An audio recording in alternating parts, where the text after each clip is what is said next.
It's no secret that the experience share present within Pokemon Brilliant Diamond and Shining Pearl is a point of contention as far as player choice is concerned. I see many arguments defending the forced experience share and what essentially amounts to an arbitrary deletion of a toggle that realistically had no business being messed around with to begin with, but here we are. Now, I want to talk a little bit about this issue, but also how, in my opinion, it really screws around with how Brilliant Diamond and Shining Pearl progression feels as a whole. Furthermore, and I don't hear a huge amount of people talking about this, I want to talk about the affection mechanic that was forced into the game regardless of whether or not you use the following mechanic. I also want to take the time to discuss some of the defensive takes that I oftentimes see from other Pokemon fans that I believe are either made in bad faith or have very little basis in logic and are solely rooted in either a dying devotion to the franchise or some sort of arbitrary link between one's own identity and Pokemon. So yes, this video is going to be criticizing the lack of player choice in the most recent Pokemon titles, and as usual, I'm going to give you guys my honest thoughts and opinions after playing through these games. This isn't a hyperbolic rant about my hatred for the game or the company, but just one man's honest quarrels with its direction. If the prospect of someone critiquing Pokemon is something that ruffles your feathers, I actually suggest you still stay and listen and actually hear the arguments I make and try to respond to them accordingly, rather than resorting to the plethora of fallacies including ad hominems, straw men, ad populus, or any others when it comes to this type of discussion. Anyways, all that said,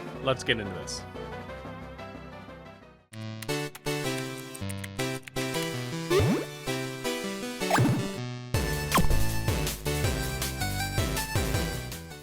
Okay, so I played through BDSP on 2 separate streams with you guys, which took roughly 13.5 hours to beat, which is very different from my time playing as a kid. Now, I know I was a lot dumber back then, but there is also a more prevalent reason. In order to avoid over-leveling, due to the experience share, I had to avoid roughly 80% of the trainer battles. What this means is that the game becomes shorter, since all that time I would have been battling, I'm now not. This includes going through optional areas that may have trainers, and catching wild Pokemon because, unfortunately, the EXP racks up very quickly. Despite this fact, it wasn't until the Elite Four that I actually felt that my team was slightly below the enemies, as there is quite the power spike from the 8th gym to the Elite Four, and that's totally fine. I don't have an issue with that particularly, but the precedent here is that if you want a challenge without having to go through a million different hoops, which I'm going to discuss in a minute, you basically have to play a semi-pacifist run and then finally get a reward for that at the very, very, very end of the game. Had I beaten all the relevant trainers, I have no doubt the main game would have been significantly easier and the Elite Four would have been marginally easier as well. Like I said, I had to avoid catching Pokemon and even the entirety of Iron Island, all in the name of not turning the game into a one-hit KO fest.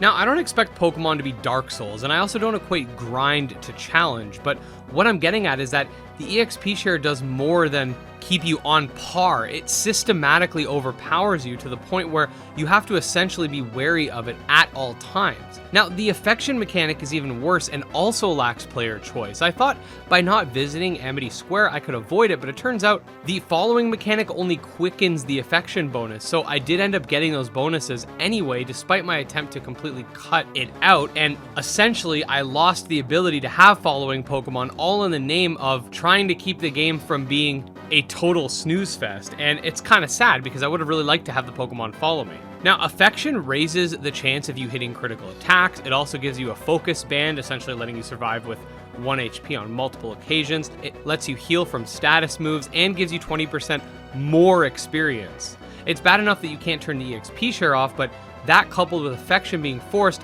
just gives me tons of anxiety for Generation 9. Now, this all goes into points I oftentimes see expressed. I'm sure everyone has seen these types of arguments as very common, and they generally go as follows. Grinding doesn't make the game harder. Now, I see this argument as a false and possibly bad faith one. The point isn't to have to sit and grind. The point is that you won't be over-leveled so that you won't be one-shotting everyone. You could be a lower level or an equal level to an enemy and beat them with strategy. I've literally beaten Pokemon Fire Red with Pokemon in the mid-30s when I was doing a strategy run. I don't like grinding, it's pointless. That's great for you. If you don't like grinding, the EXP share is something that you might enjoy. But as a counter argument, what you're saying is because you don't like something, screw everyone else. That sounds like a very self-absorbed argument, and I don't really like it. If you want to use that as a point to say, I like the game because I don't like grinding, but if you're trying to use that to shut other people down, then I have an issue with it. Other RPGs do it. If other RPGs jumped off a cliff, would you? But seriously, the EV system clashes heavily with the EXP share, and the games are not balanced. A lot of other RPGs also have 50-hour campaigns and difficulty settings as well. So if you want to be logically consistent, you have to then explain to me why Pokemon following other RPGs in one aspect justifies your claim without it not following them in other aspects. Just box your Pokemon and or swap them around. So in other words, I can't play the game normally and I have to go through several hoops and roundabout methods when literally a toggle would fix this issue, which they had before. And everybody's favorite, Pokemon is a kid's game. I push back on this heavily. Pokemon does indeed try to appeal heavily at times to its older fan base. This is why they make remakes, and this is why they always like to show off the older games before announcing something new to hit those nostalgia chords. This idea that Pokemon doesn't know that they have an older fan base is asinine. Whether or not they listen to their older fan base when it comes to things like this is another story, but they know we're here. Anyways, that's pretty much all I have to say regarding this recent lack of player choice. I have a lot of other gripes with these games, like the janky collision, making it hard to use the bike, the 20-minute PvP timer, the new contests, etc.